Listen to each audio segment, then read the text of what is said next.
Yo, salut à toutes et tous, c'est Locan et bienvenue dans cette vidéo dans laquelle on va parler de la qualité photo de l'iPhone 15 Pro Max qui se trouve ici. Normalement, il est censé proposer une qualité qui soit similaire, voire identique à l'iPhone 14 Pro Max.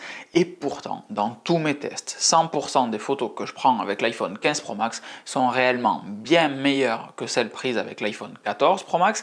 Et pire, sont presque du niveau du machin avec lequel je filme là, le Sony A7 Mark IV, et c'est assez bluffant. Bienvenue dans cette vidéo donc qui va commencer par un petit rappel. Il a été porté à mon attention que vous ne saviez pas tous que je possédais plusieurs chaînes vidéo, de chaînes YouTube. Donc il y a cette chaîne qui est la chaîne principale sur laquelle il y a l'immense majorité du contenu. Il y a également une chaîne secondaire, Locan Classics, qui est en voie d'être renommée, etc. On va organiser un petit peu. Locan Classics, vous trouverez dessus des behind the scenes et des genèses de vidéos, des ersatz de vidéos un petit peu. Les parties solaires, elles sont d'abord présentées un petit peu sur la chaîne Locan Classics avant de faire l'article réel qui va sortir. Et on a également la chaîne Explore, Locan Explore, avec du sport et du voyage qui permet de décorréler et de dissocier un petit peu tout ce contenu. Je vous encourage évidemment à aller vous abonner à ces deux chaînes, Explore et Classics. Sur l'iPhone 15 Pro Max, tout commence par l'arrivée de 3 nouvelles optiques purement logiciel. Alors on a toujours les 3 optiques matérielles à l'arrière de notre iPhone, on a toujours le bon gros 13 mm avec 12 millions de pixels, un 24 mm avec 48 millions de pixels et un nouveau 120 mm, le 5X de l'iPhone 15 Pro Max, qui propose lui 12 millions de pixels. Ça, ce sont les optiques physiques qu'il y a sur votre iPhone, et avec ces optiques physiques, et en particulier l'optique de 24 mm et de 48 millions de pixels, Apple va jouer un petit peu pour proposer différentes optiques logicielles. C'est-à-dire que ce 24 mm, si on appuie plusieurs fois sur le bouton 1X quand vous êtes dans le mode caméra, vous allez pouvoir passer de 24 mm à 28 mm, 35 mm, et vous allez pouvoir configurer ce 28 et ce 35 mm comme les focales par défaut dans les réglages de votre application caméra. Le zoom de 48 mm, le 2X, existe toujours sur l'iPhone 15 Pro, 15 Pro Max, et il se contente de faire un crop capteur sur le capteur 1X de 48 millions de pixels pour proposer une image de 48 mm. Tout se mélange un petit peu là, 24 mm, 24 millions de pixels, 48 millions de pixels, 48 mm. Apple garde dans tous les cas la connotation et les dénominations photographiques. On parle de millimètres et pas tant de X. Le X, vous l'avez que dans l'application caméra quand vous venez cliquer dessus, 1X, 2X, 3X. Dès que vous rentrez dans les réglages, en appuyant plusieurs fois sur le 1X ou juste en faisant tourner la petite molette, vous allez parler en millimètres, et c'est très bien qu'Apple garde ce jargon. Ça prouve réellement qu'ils veulent démocratiser et amener les gens sur de la photographie. Et donc ce 28, ce 35 mm et ce 2X, donc ce 48 mm, sont réalisés avec un crop capteur sur les 48 millions de pixels que propose l'optique de 24 mm classique, la focale de 24 mm. Focale, c'est la taille du zoom, pour faire simple en langage photographie, et tout ça va être réalisé logiciellement sur cette seule et unique optique de 24 mm avec un gros capteur derrière de 48 millions de pixels dans lequel on va pouvoir venir cropper pour faire un zoom de plus en plus grand. Et dans mes tests, j'ai essayé de voir si le 35 mm, qui est ma focale préférée en photographie classique, avec un appareil photo comme celui que j'ai en face du pif maintenant, je voulais voir si le 35 mm était moins bon qu'un 24 mm zoomé pour arriver à un 35 mm. Et en fait, je sais pas comment Apple se démerde, mais la qualité est réellement meilleure avec le 35 directement shooté qu'avec un 24 mm que vous allez ensuite zoomer. Il y a de la magie, il y a du Deep Fusion, il y a du Special Pipeline, il y a pas mal de technologies qui travaillent chez Apple pour faire en sorte que ce 28 et ce 35 mm rendent bien, même si ce sont juste des optiques logicielles. Évidemment, avec un zoom optique, c'est mieux qu'avec un zoom numérique, mais pour autant, l'écart entre les deux se réduit. Si vous avez un 15 Pro Max, arrive également l'optique de 120 mm, un 5X de zoom. J'ai jamais pu me faire moi au 3X de zoom, je l'utilisais jamais, réellement jamais. Et pour autant, ce 5X, en dehors du test que je vous présente aujourd'hui, je m'en suis beaucoup servi. Et le 5X est le zoom logique qui vient ensuite quand on tourne cette roue crantée pour arriver jusqu'à 25 X de zoom, c'est colossal. J'ai juste la sensation d'avoir une paire de jumelles toujours dans ma poche. Je peux aller zoomer très loin sans forcément prendre la photo parce que la qualité est vraiment pas terrible une fois qu'on zoome avec un 25X, mais ça permet de se dire, t'as vu, qu'est-ce qu'il y a en face, de l'autre côté de la rue, de l'autre côté de la berge ou au fond de la rue, etc.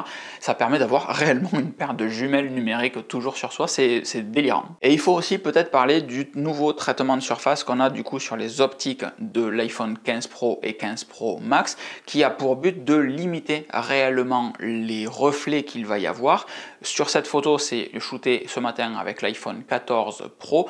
Celle-ci, la même, shootée avec l'iPhone 15 Pro Max. Vous constatez qu'il y a nettement moins de reflets. Il y en a toujours un tout petit en bas à droite, mais il y en a nettement moins que sur l'iPhone 14 Pro. Vraie grosse différence là-dessus. En revanche, il y a un moment où la physique est cruelle, c'est que la seule optique qui bénéficie des nouveaux 48 millions de pixels, donc de beaucoup de pixels pour faire plein de choses et pouvoir zoomer ensuite et avoir plein de qualité, c'est le 24 mm qui a 48 millions de pixels.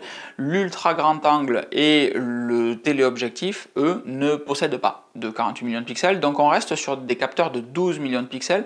Autant sur le téléobjectif, c'est pas si dérangeant que ça. Par contre, sur l'ultra grand angle qui lui fait rentrer beaucoup de choses dans une seule et même image, on apprécierait d'avoir au moins 24 millions de pixels, sinon 48 millions de pixels, justement pour avoir davantage de détails. Et donc l'iPhone 15 Pro Max vous apporte 7 nouvelles optiques, le 13, le 24, le 120 mm, avec toutes les déclinaisons du 24 qu'on a évoqué, le 28, le 35, le 2X en 48 millions de pixels, et vous cherchez potentiellement la 7e optique de la pub d'Apple, c'est tout simplement l'optique macro. Mais la plus grosse nouveauté de l'iPhone 15 Pro et 15 Pro Max, c'est de proposer par défaut une photo en 24 millions de pixels au lieu des 12 millions de pixels précédemment sur l'iPhone 14 Pro. Vous pouviez déjà utiliser les 48 millions de pixels de l'iPhone 14 Pro avec une application comme Elide. Je vous invite à regarder mon article et mon test de cette application.